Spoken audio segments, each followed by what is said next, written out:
Good afternoon, everyone. A special welcome to St James College.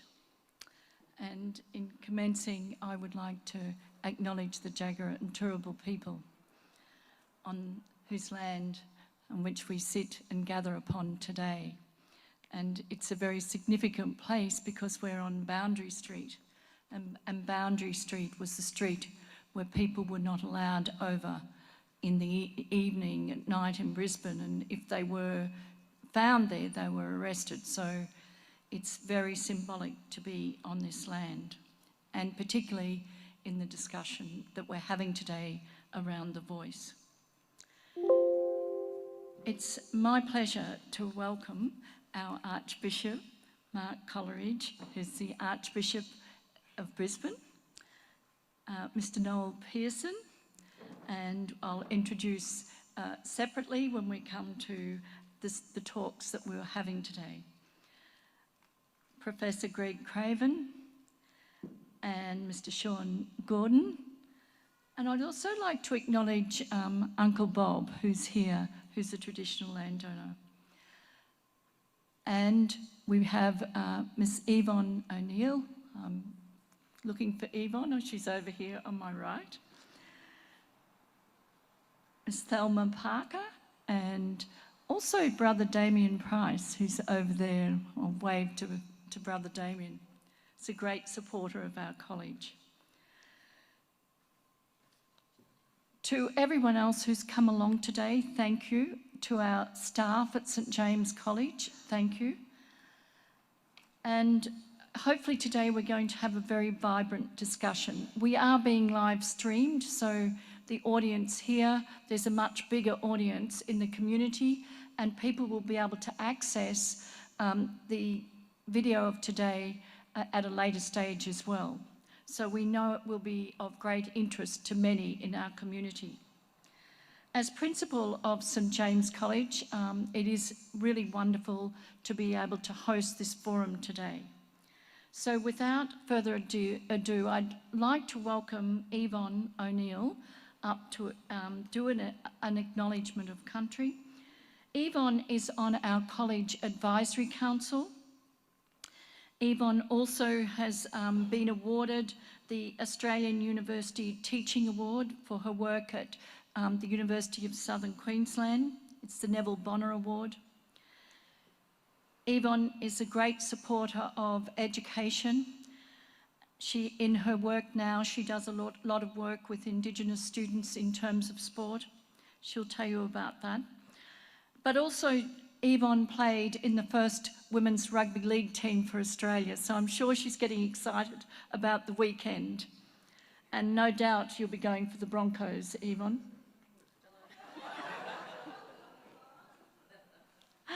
And the Titans. Also, we're very proud of the fact that Yvonne has her artwork displayed in the Vatican. And so it's wonderful to have Yvonne with us to do the acknowledgement of country. Yarada Gubba, Yama Gayanea. My name is Yvonne O'Neill. I'm from a place called Garuga, which is far northwest New South Wales. I'm a direct descendant of the Miriwarra Yuralarai people on my mother's side and Nunambara on my father's side. My father's a Skewthorpe and my mother's an O'Neill. But our family lines run from the Atherton's tablelands all the way down to New South Wales and everywhere in between. Like a lot of blackfellas, we've got family everywhere. Even Sean Gordon has a connection to Garuga. So, like Anne said, I'm on the advisory board here. So I'd like to acknowledge everyone in the room, especially our elders, our Aboriginal elders, Torres Strait Islander elders, and every elder that's here today and joining us online. This school, St James College, like Anne said, sits in a very specific location, and I think it's one of the better locations for a school where it sits with Boundary Street, and the way that the boundary was used to keep out Aboriginal people is very significant and told in the story of St James's College. I work with young Aboriginal kids, young kids at risk, and coming from a small community where I was always told I was going to be nothing and now having artwork in the Vatican, which is really special, and also playing rugby league for Australia and New South Wales and Queensland, and I created the Indigenous Women's All-Stars. So a lot of people have a couple of playing numbers. I've got 18 for Australia, number 2 for New South Wales, number 20 for Queensland, and number 11 for the All-Stars. So, yeah. So with that, I talk about my story with young people, and I talk about standing on the shoulders of our ancestors, and we hear a lot of people say that, but they don't actually know what that means. But I've got a long line of strong Aboriginal women in my family, and I definitely stand on their shoulders. I'm trying to teach our young people, whether they're Aboriginal or not, to start looking at what shoulders they want to create the stand on. So this vote is not about me, it's about the next generation of young people, so they have a firm foundation to stand on when they're my age. So I thank Anne for letting me do this today, and also Anne for the support that she gives to our young Aboriginal Torres Strait Islander people that come to this school and their families. This school and that principal does a lot of work that people don't realise, and she's one of our biggest advocates for Aboriginal Torres Strait Islander people, and I'm a privilege to be a part of this school and on the advisory board with her team. So thank you, Anne.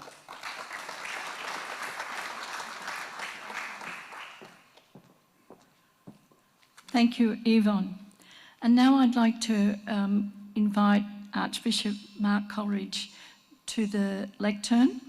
Archbishop Mark has been Archbishop of Brisbane since 2012, and so we're very lucky to have him here. He's also previously been Archbishop of Canberra and Goulburn, and also in terms of Melbourne was auxiliary bishop there. He has a doctorate in sacred scripture, plus many other qualifications. And also, one of the best things though, is he did attend an Edmund Rice school in Melbourne. So he is a graduate of our Edmund Rice education. So please make him welcome to the microphone. Thank you very much, Anne. I attended an Edmund Rice school not only in Melbourne, but in Adelaide, Ross Trevor College. I join both Anne and Yvonne in noting how uncanny it is that we gather in Boundary Street.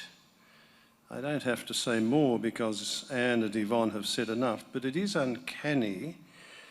So I join those who have spoken before me, Anne and Yvonne, in acknowledging the Turrbal and the Yagara people, whose country this was for millennia, north of the river and south of the river, and I pay my deepest respects to their elders, both past and present. Now, it's good to see you all here at St James, and also those who join us online. But especially, it's good to see our visitors. Now, Greg Craven I have known for many years. In fact, we attended the same school, St Kevin's, down in Melbourne, although he was long after me. And then later we worked together at Australian Catholic University, where Greg served with such distinction for so long. Now, by contrast, I have never met Noel Pearson, amazingly, until today. Nor had I ever met Sean Gordon, I hasten to add. Now, Noel I've known about, of course, and I've even read his very large collection of speeches and essays entitled Mission, which I was given for Christmas last year. Nice gift. Now, Sean Gordon I've come to know about just recently, with that peculiar intimacy that only Google makes possible. Now, he has a CV that is genuinely interesting. Now, each of these men has a point of view on The Voice, and each of them speaks with some authority and a real command of the detail. I, too, have a point of view on The Voice, though with less command of the detail. I have publicly endorsed the Uluru Statement, and I've encouraged the Australian Catholic bishops to do the same, which they did. I have said publicly that I will vote yes in the referendum, and I have said why. But I've also said that I respect the right of others to vote no with a properly formed conscience. And conscience does play its part in this. There are good and bad reasons, I think, for voting both yes and no. Now, this gathering wasn't my idea, but once invited, I agreed to be part of it. I'm not a politician. I'm not an activist, a lobbyist, or an ideologue. I'm an Australian citizen, a man of faith, a disciple of Jesus Christ, and a bishop of the Catholic Church.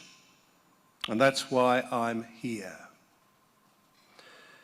I'm also here because I reject the partisan parameters imposed on the process from the beginning. There was, I think, no real attempt at bipartisanship, because political advantage was seen to lie in another direction. Yet this is an issue which concerns not just the 3% who identify as Indigenous, but the 100% who identify as Australian, and which therefore cried out for bipartisanship for the sake of national unity. The rejection of bipartisanship meant that there was no attempt to unite the nation, and at that point the process began to turn ugly, as it has continued to do in the meantime. Rather than unite the nations, both sides have sought to demolish the opposition, and this has made an already divided nation still more divided. This hasn't been Australia at its best. As far as I can see, the question at the heart of the referendum isn't primarily political, though it's been made to seem that, often by those for whom there's nothing beyond politics and its power struggles. The process of the referendum is not a political campaign, and the vote isn't a political election, although they have been made to seem that. So this may have been a flawed process, often pursued with flawed tactics, but the flaws can't obscure the fact that at the heart of the referendum is a moral question of the first order. It concerns the requirements of justice, even the justice of God, for peoples who have suffered the injustices of dispossession and chronic disadvantage, peoples who were made refugees in their own country, peoples who for long were invisible, peoples whose voice has never really been heard, largely because the non-Indigenous thought there was nothing worth hearing. I'm also here because I see the need to say yes to an Indigenous voice to Parliament and executive government, a voice closely linked to the treaty and truth-telling named in the Uluru Statement. I want to say yes to a new listening to Indigenous voices in the belief that non-Indigenous Australians can and must learn from them. The Indigenous peoples of this land are not a nuisance to be ignored, a problem to be solved, or a crisis to be managed, but a gift to be received in order to build a better future for all Australians. I want to say yes to bringing a divided nation together. Some have seen the referendum as divisive, but Indigenous and non-Indigenous Australia are already divided in ways both seen and unseen. The gap, far from closing, continues to grow wider. I want to tackle not just the symptoms of chronic disadvantage, but the underlying causes, because as long as we treat only the symptoms, they will continue to get worse, as they have. I want to say yes to healing the running sore at the heart of the nation, since without that healing, Australia will never be the country it could and should be. And so I say yes to the voice as a circuit breaker, which can take us beyond the failed gradualism of the past. I also see real and practical support for the voice, treaty and truth-telling as a key element of the Church's new engagement with Indigenous peoples, of which the Australian Catholic bishops spoke in this year's social justice statement. Listen, learn, love. A new engagement with Aboriginal and Torres Strait Islander peoples. I began with a simple acknowledgement of country. I conclude with an acknowledgement of a different kind. God of peace for all the peoples, we thank you for this gathering on the other side of Boundary Street. Give us eyes to see, ears to listen, a heart to love, as we take the path that knows no boundaries, out of the past and into the future you are preparing for all Australians. Through Jesus Christ our Lord. Amen. Time now to hear other voices.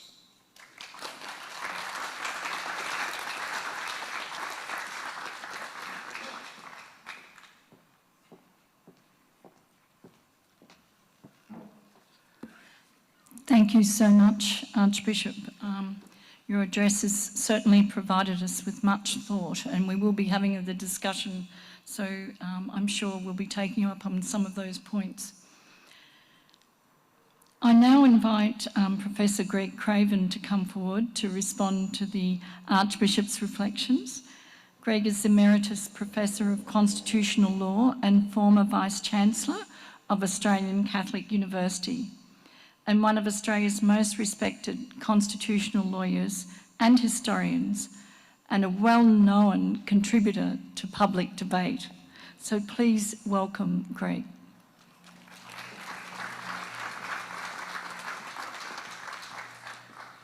Well, thank you, and you're going to find an awful lot in common between the Archbishop and I. I, in fact, wrote his speech. He's deeply dyslexic, so you need to help, mates.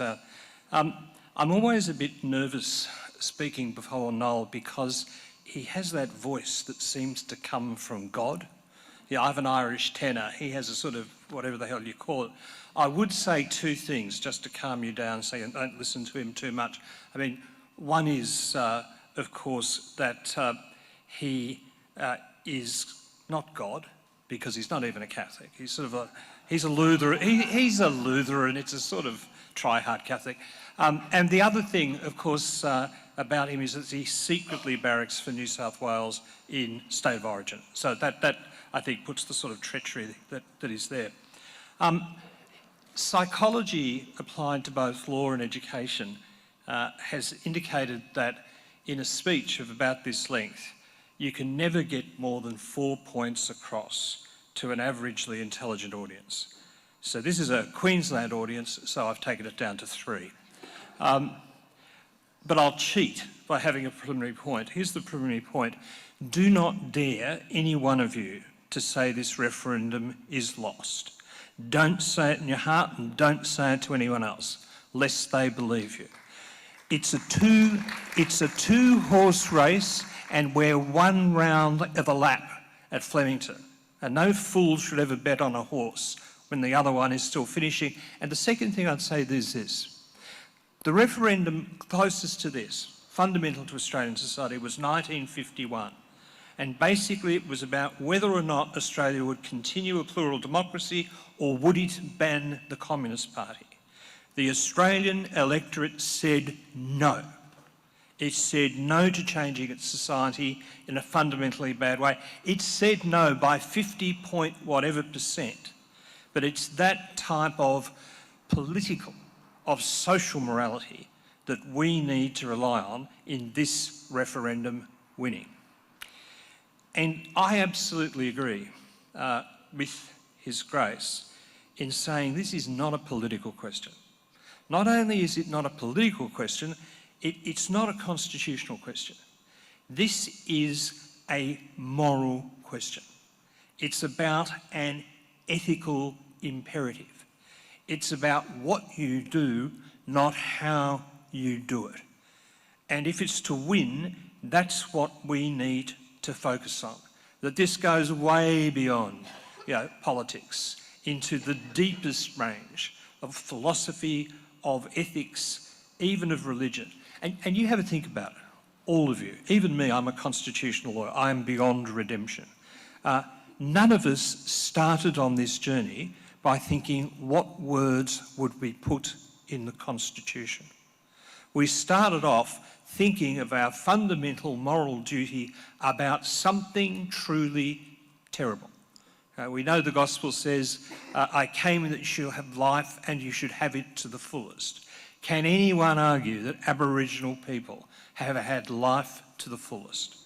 And I think for all of us, at least all of us not Indigenous people, you have that galvanic moment where you think this is bad and this must be fixed. And it's not about footnotes to a section of the Constitution. I've had about 3 in my life, but I'll tell you the last one absolutely finished me on this. Have it constantly before my mind in this referendum. And that is going to the museum at Broome and seeing a picture of Aboriginal elder men chained with spiked collars around their necks. And the chains were on display. And I looked at these things and I said to the person there, when did that happen? I suppose the 80s, the 90s. He said, it happened in 1925. My father-in-law was born in 1925. That's the reality. And never from that moment have I ceased to believe that something, in the immortal words, must be done. So it's not about law. It's not about politics. It's about truth and it's about right. And that is why the No case doesn't want to talk about that. It doesn't want to talk about ethics. It doesn't want to talk about morality. It doesn't want to talk about philosophy. It wants to talk about constitutional niceties. The moment you start talking about moral fundamentals, somebody will start talking about section 7003 in the Constitution. And Warren Mundine will start consulting constitutional Ouija boards and all of those sorts of things. We have to be really clear why they're doing it. It's not just because they're fond of the Constitution. I'm a constitutional lawyer. I love the Constitution. It's been a remunerative life for me. But if they can keep talking about those things, if they can keep people's minds on the footnotes, then they will be winning the debate. And we've got to stop that from happening. Words at the end of the day are the servants of meaning, not the other way around. And it's the meaning, both the meaning, but also the substantive meaning that we have absolutely got to cling to. We cannot simply make this about the Constitution. For 6 constitutional lawyers in a room, you will get 36 constitutional opinions. Of those 36, only one will be right, and that's mine.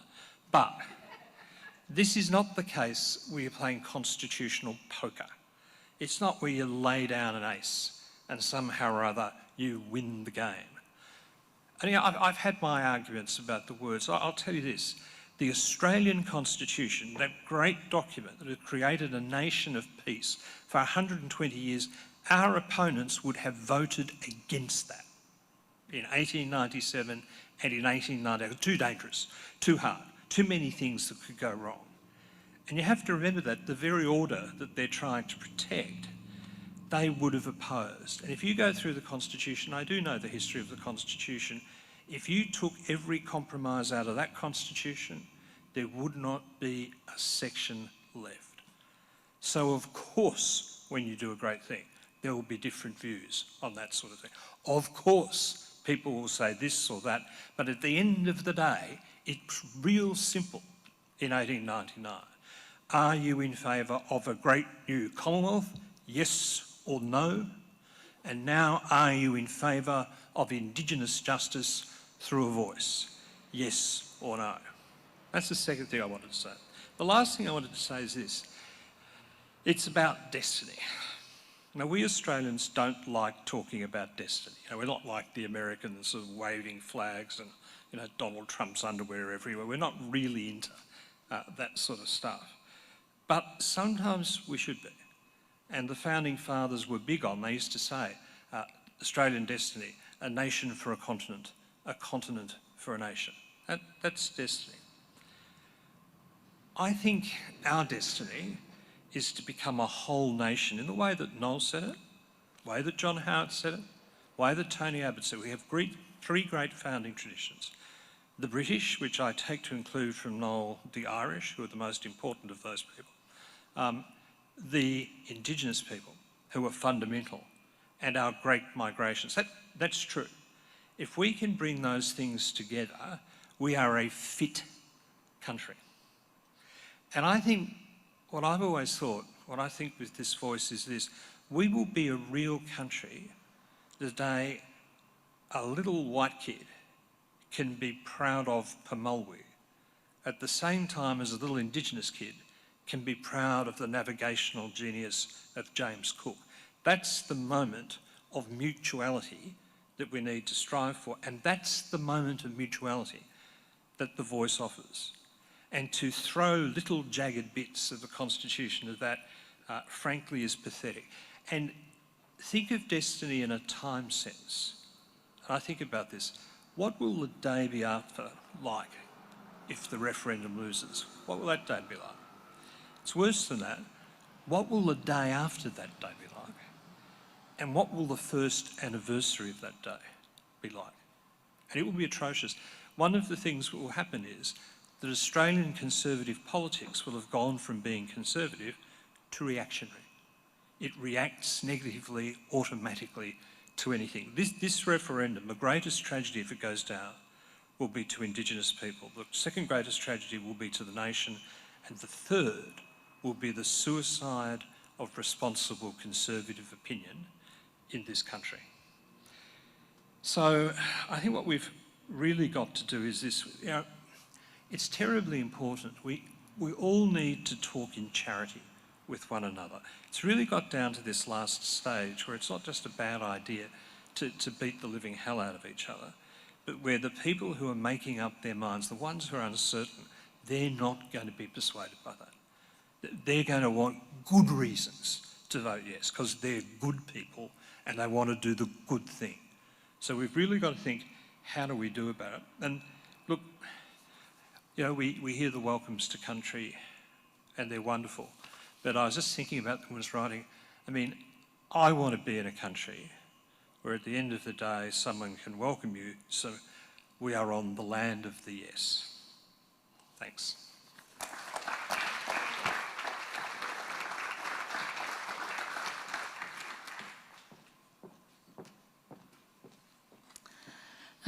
Thank you very much, Professor Greg. Your words were very inspirational, and again, we're going to have a great discussion after this as well. So it is now my pleasure to invite Noel Pearson to address us.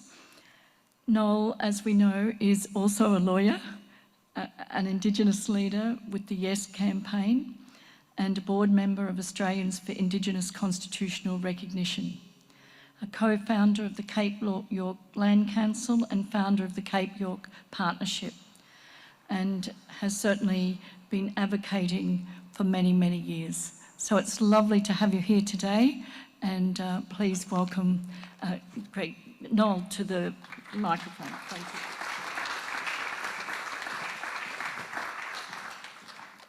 Thank you very much, Anne, and to St James College for this opportunity. Acknowledge the Archbishop, my colleagues, Greg Craven, Sean Gordon, Damien Freeman. Let me acknowledge the Turrbal and Yagara peoples. I bring greetings from Cape York.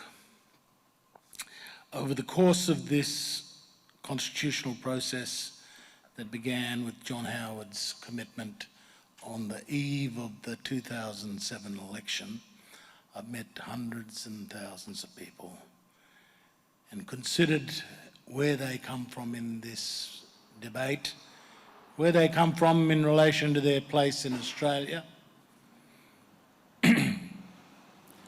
I think about the Methodist who became Prime Minister, in his own words, the most conservative ever in his party, and yet he felt there was a need that Australia had to move to a new settlement between non-Indigenous and Indigenous Australians. Whatever his position is still today, his speech on that election eve is probably the most compelling case for recognition. It's worth reading again. But I've also met Prime Ministers who were born overseas. And I wondered whether they were up for recognition. Well, the Labor lady was. She was born in Wales. And the English Prime Minister, born in Lambeth, was once enthusiastic but has turned coat. And I wonder how it is that a man born in Lambeth, who calls Australia home, and certainly it is his home, could have a question about recognising the original peoples of this country.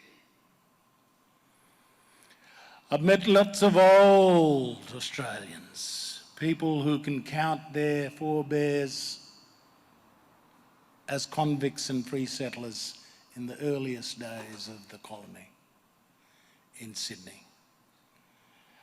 I've met many peoples who've come in between, including Chinese, whose antecedents in Australia go back to the 19th century. Many of them have been here longer than a great many others. And I've met lots of Jews having fled horror and made Australia their home. Australia became a refuge for all of them, fleeing war and trouble back in their homelands. I've met lots of Palestinians, anxious about their situation back home, but feeling Australia has given them a new home. I've met Greeks, Italians, so many migrants from the post-war period, some of whom are so supportive of the Yes campaign, and some of whom are not. I've met many Australians who've done very, very well in this country, and yet are churlish about whether Indigenous people should be recognised in their own country. They think they should pull themselves up by the bootstraps. They think they should do the same hard yards they did. They have no idea. My father couldn't go to a school. He was at least as intelligent as me, if not more. His great unrequited love was education.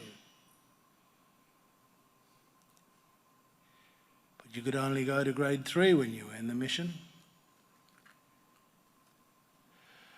Blacks in America were afforded access to education and universities century more than before us.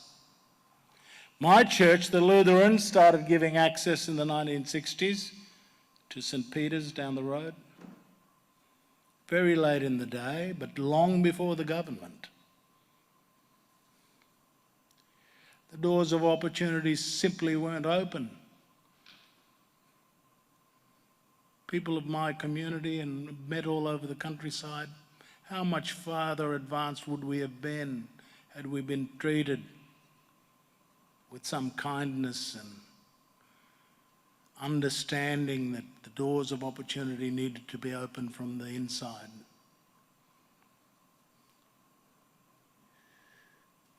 So I've met many people. Many people who don't seem to pause and reflect that Aboriginal and Torres Strait Islander peoples have no other home overseas.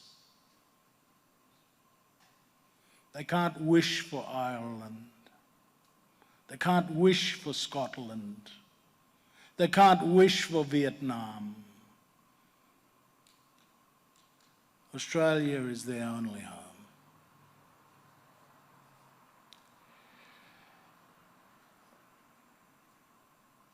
With recognition, Australians would afford us the right to call this country our home too. Our Constitution, which has that lacuna, that gap, that missing piece, we vote yes on October the 14th. It is a simple proposition, and I'm proud to say the authors of that proposition are in this room.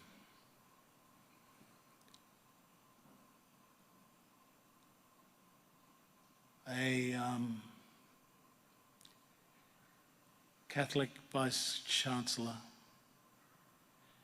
convening a meeting in his presbytery with 2 Jewish young friends and a reprobate Aboriginal leader and his young Indian, Fijian legal advisor. And we discussed this problem of constitutional recognition because the provision that was then circulating was not feasible. It had come out of a long and considered process, but it was never going to fly. And it was that problem that we raised in Greg's presbytery at the Australian Catholic University. And this genius young migrant girl, together with these Jewish friends from childhood, helped us come up with the idea of a voice, an advisory body to the Parliament. And a very brilliant constitutional lawyer from the University of Sydney, Professor Toomey, joined us, and she helped us put together a first version of the voice. That was in 2014. And the process evolved from there. It was adopted as the key concept in 2017 with the Uluru Statement from the Heart. There were many, many proposals, different proposals for recognition. And all of them had been considered, but the Aboriginal people at Uluru took seriously the advice of former Chief Justice Murray Gleeson. Murray said to us, pick one. If you're going to have any chance, don't throw everything in the bucket. Pick wisely the one reform you want and put that forward to the Australian people. That advice was taken on board by Indigenous representatives, and they chose the voice. Of all of the different ideas, it was the voice that spoke most urgently and deeply to our people. We put it forward, and the immediate reaction was, that's a third chamber of Parliament. And it was really thanks to Julian, Lisa, and Ken Wyatt that the voice was kept alive for many years. Good people in the Liberal Party who kept the voice alive over a very tenuous period and kept it alive, kept hope alive, so that we could eventually reach this point. I would have loved bipartisanship today. God knows we strived for bipartisanship. We started with Howard. We stuck with the Liberals. We had more support from National Party representatives than we did from Liberals. I could point you to dozens of people in the National Party today who were against the Voice, who were for the Voice over the last 10 years. The bipartisanship fell apart late last year because Jacinta forced a choice inside the National Party. And Littleproud, I think, in the absence of Jacinta, would have probably taken a moderate stance. But Jacinta forced the party to choose, a party of which she strictly was not a member. She was from the CLP in the Northern Territory, not the National Party. But a combination of Jacinta's insistence that the party choose and Barnaby's machinations behind the scene, seeking to use this question as a political liability for his own leadership re-ambitions, forced the Nationals into that fateful decision. And of course, my belief is Peter Dutton would have striven to see a way through with this, to find a way through. He'd certainly told me that. But the National Party's decision had kind of made his decision for himself, is my view. So we're in a marginal seat campaign. The whole thing's kind of resided from a bipartisan shared commitment to changing the Constitution that had lasted for 14 years and only fallen apart in the last year. Could Labor have handled it better? Could Labor have facilitated the politics better?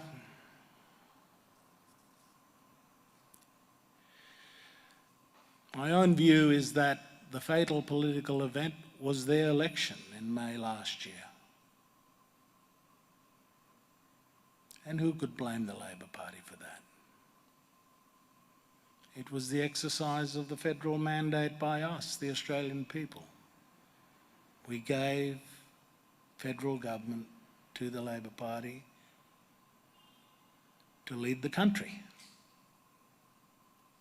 And the Prime Minister led the country by making this a priority. The second thing I want to talk about, sorry I'm going over time, but the second thing I want to talk about is the provision itself. First line is this: in recognition of Aboriginal and Torres Strait Islander peoples as the first peoples of Australia.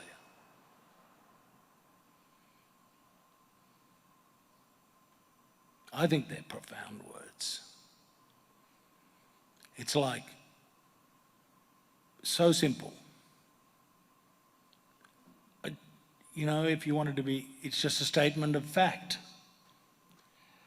But it's more than that. We're putting it in the Constitution in order to use Greg's words, in order to make a moral statement in our founding document about the country. That the Aboriginal and Torres Strait Islander peoples were the first peoples of Australia. First provision then sets out a guarantee or a promise by the Australian people to our people, an important promise, a constitutional promise, not a legislative one: there shall be a body.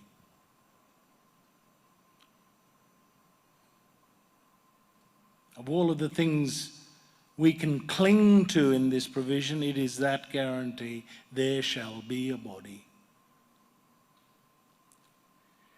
It means the Australian people are giving that guarantee, not the Parliament or the government.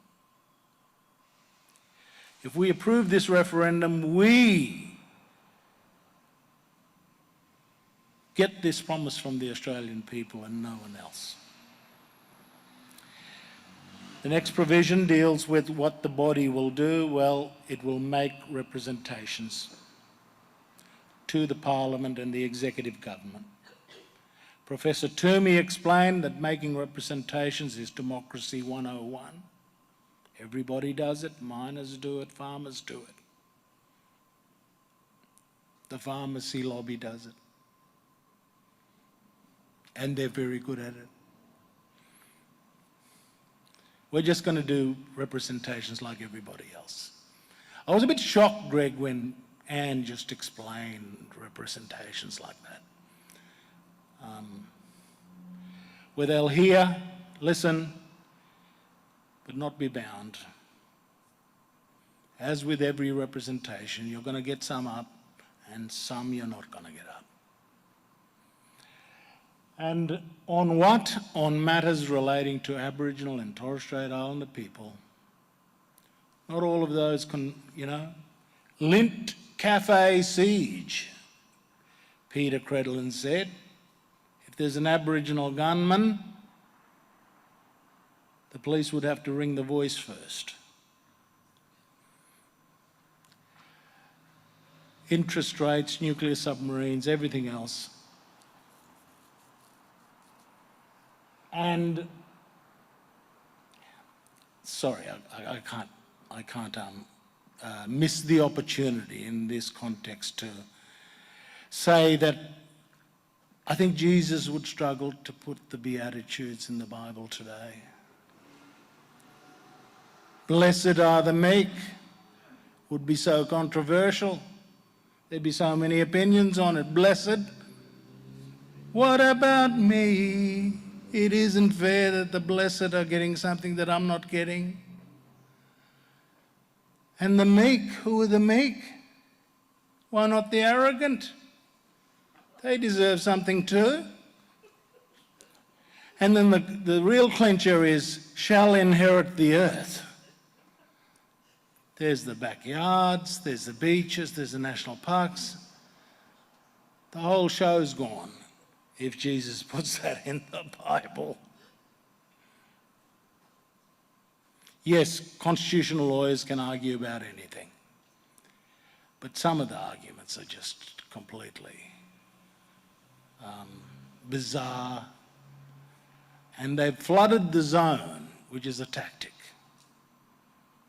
A tactic in a contest like this involves flooding the zone with all kinds of rubbish.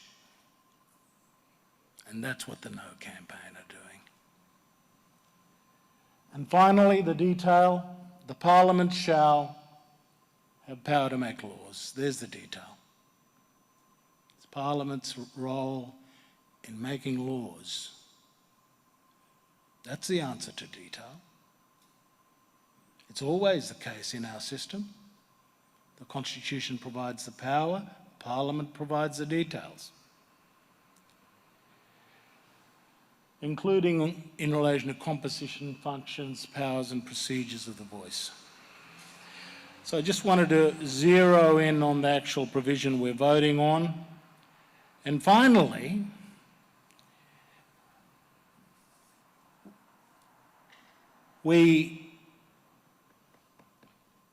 lots of people are talking about the day after. I don't like to think about it. I agree with Greg. We have got a power to the prize ahead of us and not embrace any thought that anything other than success is acceptable. But there is going to be heartbreak to the point of loss of faith. We're better off knowing the price now than in the wake of it, and so that we avoid it.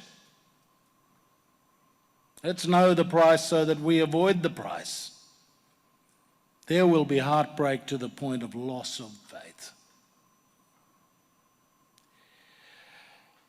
I don't mean that in a religious sense entirely. I mean it because I tell my church, my little church, the Lutherans, that it is likely from all of my readings around the countryside, we'll get more Muslims on side than members of my church. Heartbreak to the point of loss of faith in the country, loss of faith in Australia. That's the price. And I want to avoid that price, absolutely. It'll be frustration to the point of despair.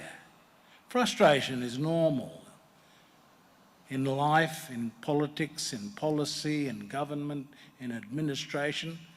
Frustration is just part and parcel. But despair is the thing I'm worried about. Someone whose day job is to work on the uplift of my people, who's always got to maintain hope, always got to urge our people to maintain hope, this will be a frustration that goes way beyond anything in the past. The depth of despair we will have about this, given how long we've fought for this, is something I absolutely want to avoid. And finally, rejection to the point of alienation. That's a price. This will be a rejection to the point of utmost alienation. We'll still be alive the next day, but we won't be much proud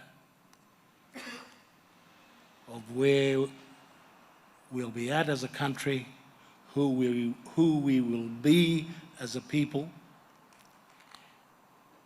and we'll be completely bereft, in my view, about where we go next. Thank you.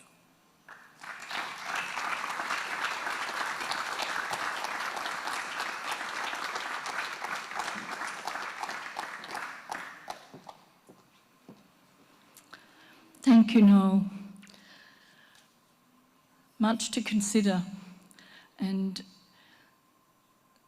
so much at the heart. So our next guest is Sean, and Sean is the convener of the Liberals for Yes, chair of Uphold and Recognise, and a member of the First Nations Referendum Working Group, serving on many corporate advisory committees, including the Commonwealth Bank and Woolworths. So Sean, I wondered if you wanted to come up and say a few words here, or just on the panel. So I might ask all the panellists to go up on stage now.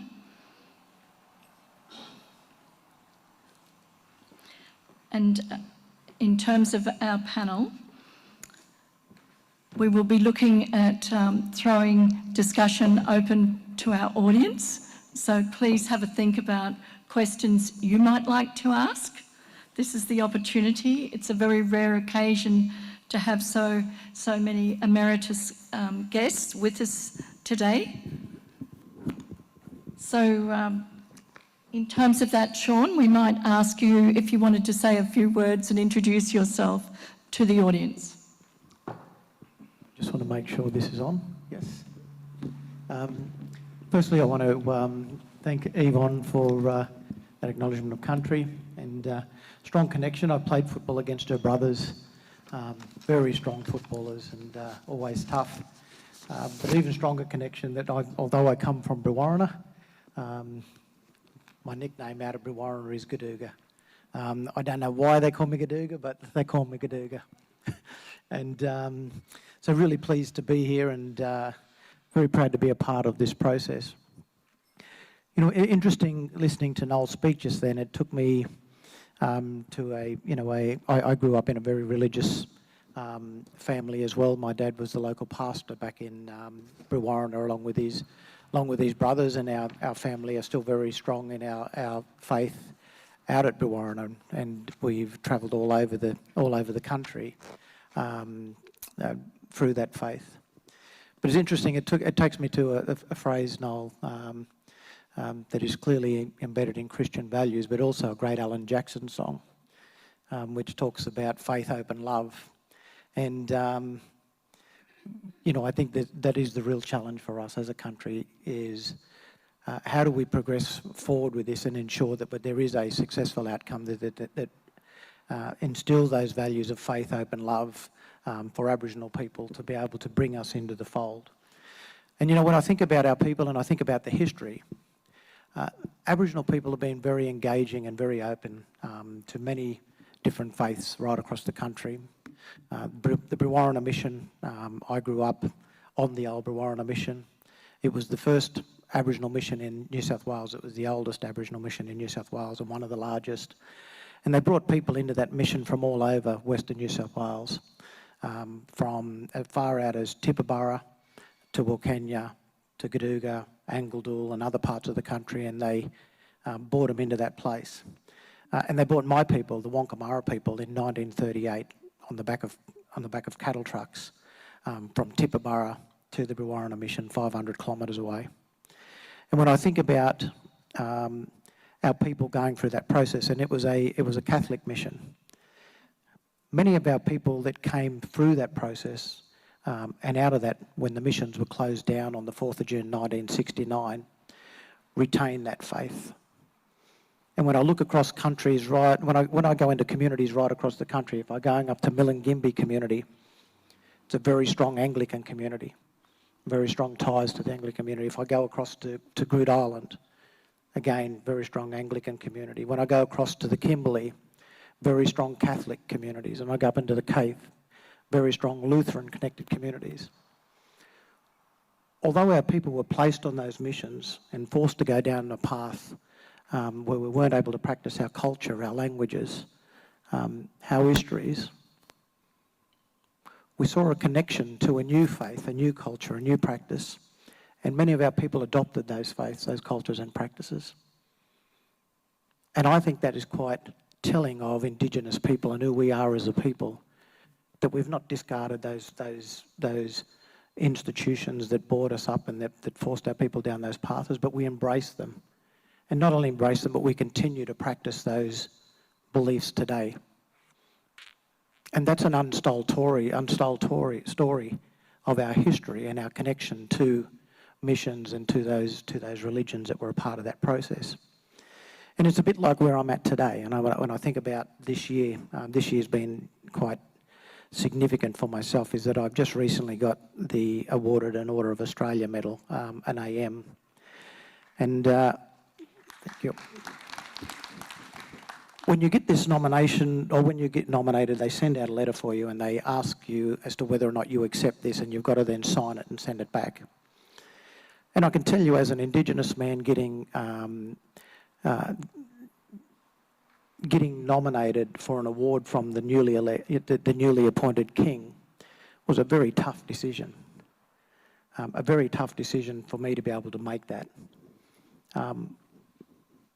And I sat on it for a period before I actually signed the letter and sent it back.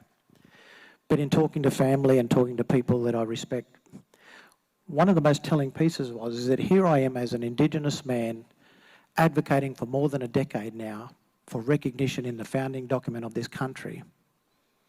It would be wrong, and more so wrong, it would be hypocritical of me not to accept an award from the same institution that wants to recognise, that wants me to recognise it.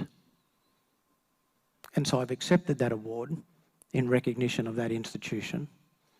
What I ask for today then is for the Australian people to recognise me in the founding document, the Constitution, to ensure that my people, my Wonkamara people, myself and my kids are then able to be recognised moving forward. And that was the most telling factor in me being able to make that decision as to whether I accepted this award or not. But I acknowledge the space that we're in now, I acknowledge the country that we're in, and it's important that the founding document can't forget about a people who have been here for more than 65,000 years. And what we've simply asked for is a modest position that our people be recognised through a voice that ensures that our people have a greater say on laws, policies and programs that impact us, but also to ensure that we don't make the mistakes of the past. And the mistakes of the past were the establishment of those reserves and missions that ripped our people from our countries, that placed them into those spaces. But our people have been able to work through that. And so I'm very pleased to be here. I'm also the national co-convener of Liberals for Yes and have been working for quite some time in this space. And I can tell you from a Liberals for Yes perspective, don't believe everything that you're hearing out in the media and even through the Parliament, because there are a lot of strong Liberal supporters out there. They're coming out in droves. Their biggest challenge is that they're not showing the same courage as Julian Lisa and Bridget Archer and others at the moment because they're concerned about pre-selections. My message to those people is you need to get over the pre-selection and you need to put position. You need to put your principles before your positions. And so that is the greatest challenge we have right now.